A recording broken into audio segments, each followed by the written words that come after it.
नमस्कार दोस्तों, आप सुन रहे हैं विलियम शेक्सपियर की लिखी कहानी आधी रात का स्वप्न।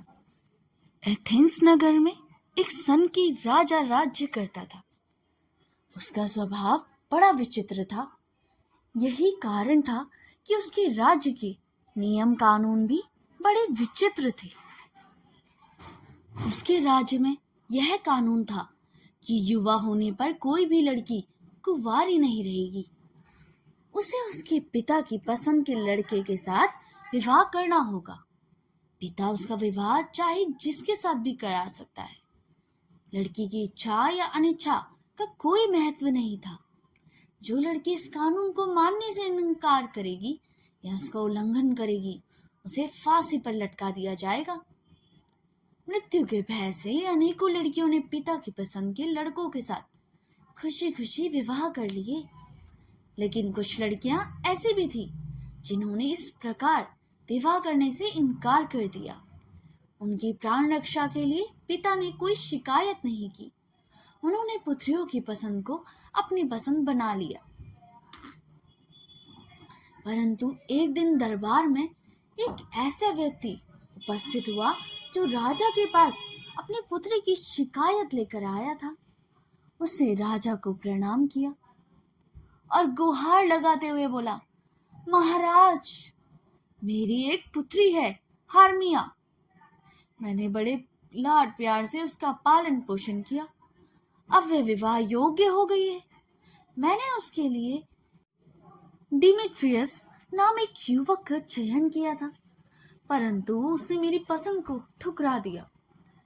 वह लाइसेंडर नामक युवक से प्रेम करती है और उसी के साथ विवाह भी करना चाहती है। इसलिए आप उसे दंडित करें, जिससे मेरे मन को शांति मिल सके। राजा ने हारमिया को बुलाया। सैनिक उसे दरबार में ले आए। राजा ने पूछा, हारमिया, तुम्हारे पिता ने तुम्हारे विवाह के लिए एक योग्य वर का चयन किया है, फिर क्यों तुम उसे ठुकरा रही हो?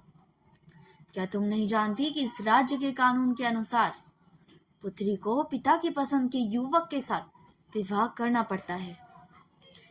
यदि वह ऐसा नहीं करती तो उसे फांसी पर लटका दिया जाता है।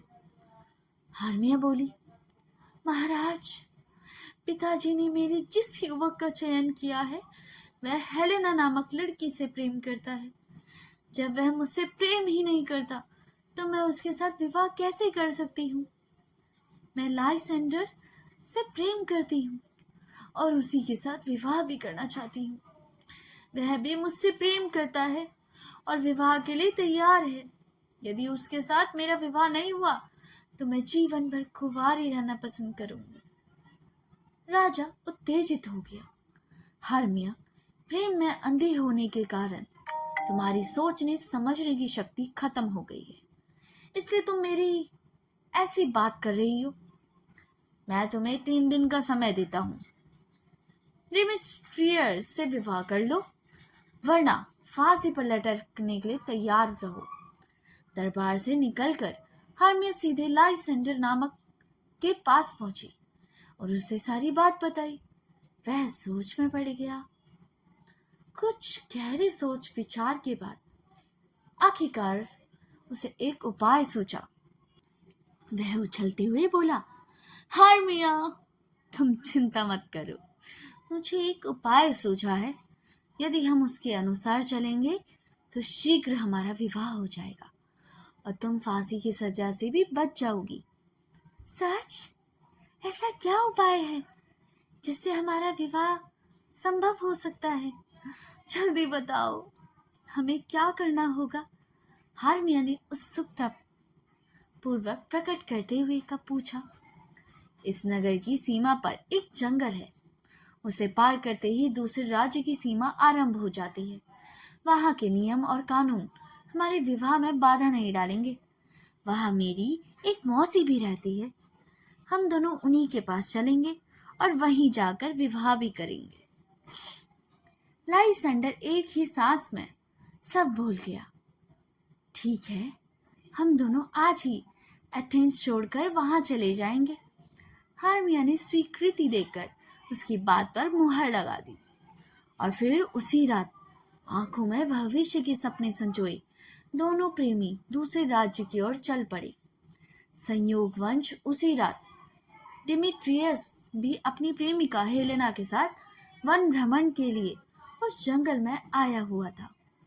वे जहां भ्रमण कर रहे थे उससे कुछ ही दूरी पर परियों के राजा ओबेरोन का निवास था।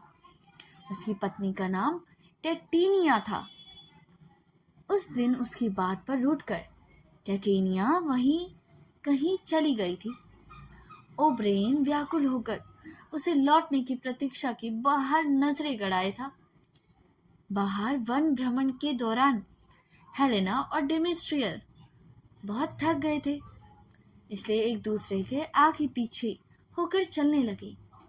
ओबेरोन उन्हें देखकर सोचने लगा कि शायद वे एक दूसरे से रूठे हुए हैं, इसलिए कोई ऐसा उपाय करना चाहिए जिससे वे फिर एक हो जाएं।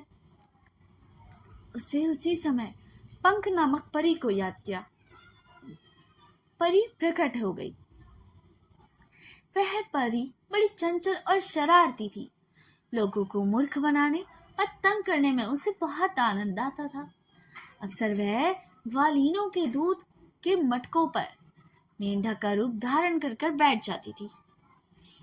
ग्वालिने जब दूध पलटने के लिए मटका खोलती तो वह टर्राते हुए तेजी से बाहर की ओर छलांग लगाती।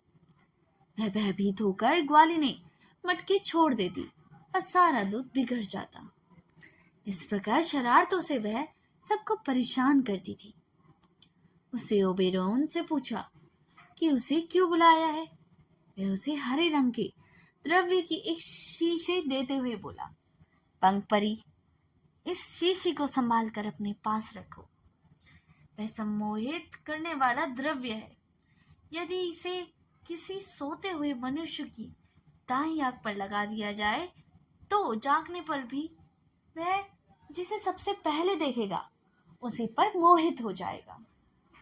पंख इस समय डिमिट्रियस नामक एक युवक अपनी प्रेमिका हेलेना के साथ वन भ्रमण पर है। ऐसा लगता है किसी बात को लेकर उनमें कुछ मनमुटाव हुआ है।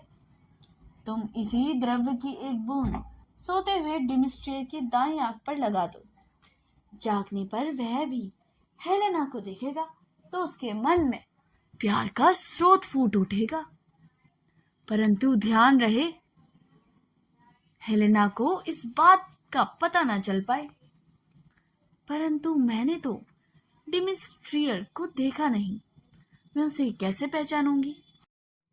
उसने सुनहरे और हरे रंग के वस्त्र पहने हुए हैं। तुम उसे आसानी से पहचान लोगी। अब देर मत करो, जल्दी जाकर अपना काम पूरा करो। ओबेरोन ने आदेश दिया। पंख परी शीशी लेकर डिमिट्रियस को ढूंढने चल पड़ी। वह उस स्थान पर पहुंच गई जिस दिशा से लाइसेंडर और हार्मिया ने जंगल में प्रवेश किया था।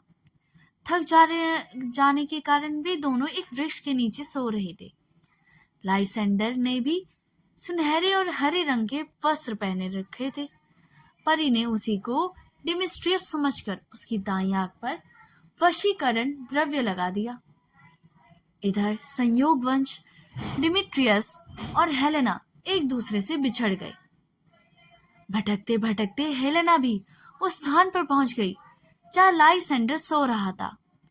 कदमों की आहट से लाइसेंडर की नींद टूट पड़ी और उसने उस ओर देखा जिस ओर से हेलेना आ रही थी। द्रव्य के प्रभाव के कारण वह हेलेना को देखते ही उस पर आसक्त हो गया। उसके मन में से हेलेना के लिए प्रेम उमड़ गया है और उसे प्रेम भरे स्वर में पुकारने लगा। हेलेना और लाइसेंडर एक दूसरे को पहले से ही जानते थे। आज तक वह उसे न जाने कितने अपशब्दों से पुकारता आया था। उसकी नजर में वह एक तुच्छ और नीच युवती थी, इसलिए उसके मुंह से अपने लिए ऐसे प्रेम भरे शब्द सुनकर वह विस्मित हो रह गई। उसने सोचा कि लाइसेंडर उसका मजाक उड़ा रहा है, इसलिए वह उसे आवारा और बेशरम कहकर वहां से चल दी। द्रव्य का प्रभाव निरंतर बढ़ रहा था। इसके फलस्वरूप लाइसेंडर मन में हेलेना के लिए प्यार बढ़ता जा रहा था। वह दीवानों की तरह उसके पीछे चल पड़ा। इधर हार्मिया की आंख खुली तो उसे इधर उधर देखा। लाइसेंडर कहीं दिखाई नहीं दिया। जंगल में स्वयं को अकेला पाकर वह भयभीत हो गई और उसे ढूंढते हुए उसी दिशा में चल पड़ी जिस ओर हेलेना और लाइसेंडर गए थे। एक वृक्ष के पीछे छिपी पंख परी सारी घटना का भरपूर आनंद ले रही थी। हंस हंसकर उसके पेट में बल पड़ रहे थे। सबके जाने के बाद वह ओबेरोन के पास पहुंची और अपनी हंसी पर काबू पाते हुए बोली, महाराज, यह द्रव्य वास्तव में बहुत चमत्कारी और प्रभावशाली है। इसके प्रभाव से हरे वस्त्र वाला युवक पास सोई हुई युवती को छोड़कर दूसरी युवती के पीछे दीवाना बना घूम रहा है, जबकि वह युवती गालियां देते हुए उसके दूर भाग रही है, जिसे जिंदगी में इतना आनंद कभी नहीं आया। ओबेरोन कुछ देर के लिए सोच में पड़ गया, फिर बोला, पंख परी, तुम्हारी बातों से लगता है कि इस समय वन में प्रेमियों के दो जोड़े हैं जिन्होंने एक जैसे कपड़े पहन रखे हैं। अवश्य तुमने किसी गलत व्यक्ति की आंख पर द्रव्य लगा दिया है। मैं दो प्रेमियों को मिलाने का प्रयास कर रहा था, लेकिन लगता है तुमने दूसरे जोड़े को भी अलग कर दिया। अब तुम जल्दी से जाओ और दोनों जोड़ों के बीच में सुलह करवा कर आओ। आदेश पाते ही परी वहां से चली गई। इस बार वह सोते हुए डिमेस्ट्रियर के पास पहुंची और उसकी दाईं आंख पर सम्मोहित करने वाला द्रव्य लगा दिया। उधर लाइसेंडर से बचने के लिए हेलेना तेजी से उस दिशा की ओर भाग रही थी जिधर डिमेस्ट्रियर सोया हुआ था। उसके पीछे दीवानों की तरह लाइसेंडर भाग रहा था और लाइसेंडर के पीछे हार्मिया थी। तीनों एक एक कर डिमेस्ट्रियर के पास पहुंच गए। तभी डिमेस्ट्रियर की आंख खुली और उसने हेलेना की ओर आते हुए देखा। वह हेलेना से प्यार करता था, लेकिन द्रव्य के प्रभाव के कारण वह उसे और अधिक चाहने लगा। उसकी बाहें फैला दी और दीवानों की तरह बोला, प्रिय प्राण प्यारी, तुम कहाँ चली गई थी? तुम्हारे बिना एक एक पल काटना मुझे कितना मुश्किल लग रहा था।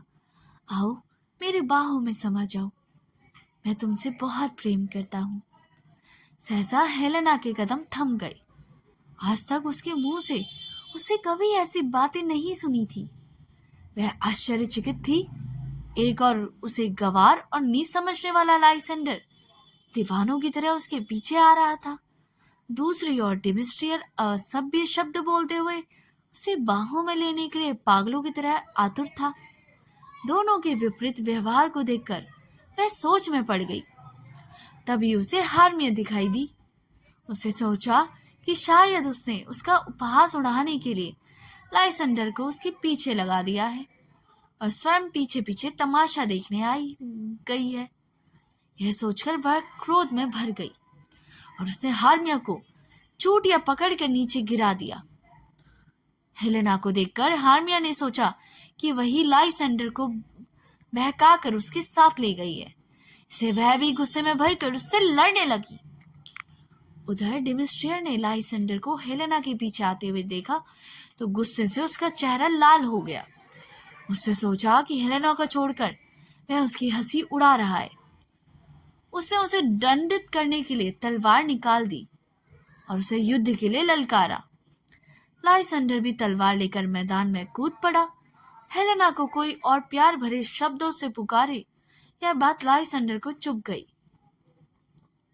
यह सब उस द्रव्य का ही प्रभाव था जो परी ने उसकी आंखों पर लगाया था। दोनों आपस में उलझ गई। आकाश में खड़ी पंख परी यह सारा दृश्य देख रही थी। हंस हंसकर उसका बुरा हाल हो रहा था। ऐसी घटना उसे कभी नहीं देखी थी। वह तेजी से उड़कर राजा ओबरोन के पास पहुंची और हंसते हुए बोली, चलिए महाराज, मैं आपको मूर्खों की एक लड़ाई दिखाती हूँ।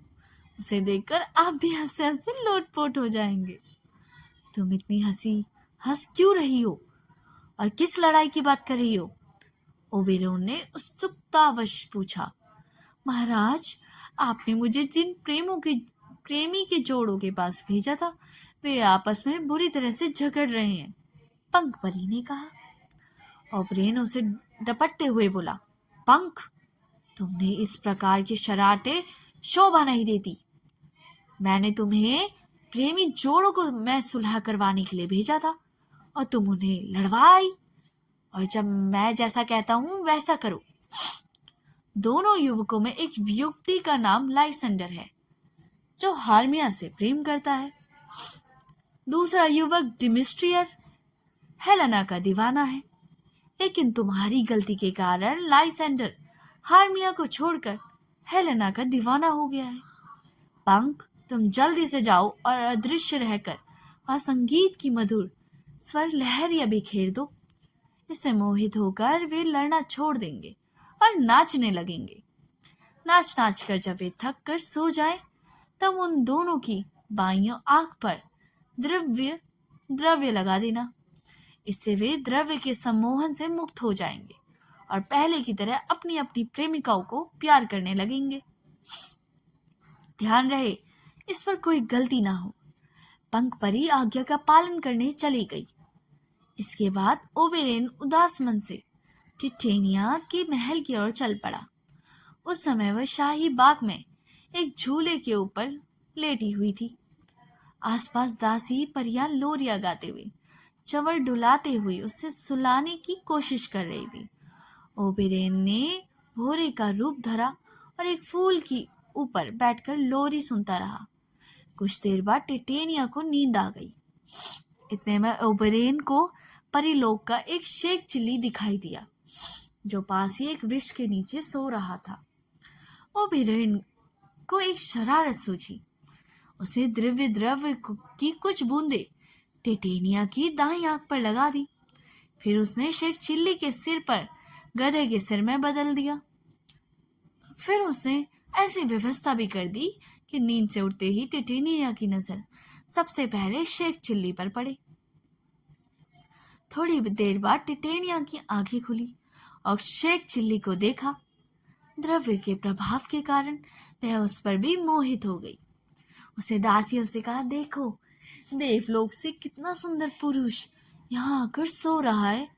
इसका मुख चंद्रमा की तरह चमक रहा है, कान सूर्य की किरणों की जैसे सुनहरे हैं। इसे देखकर मेरे मन में प्रेम का सागर उमड़ रहा है।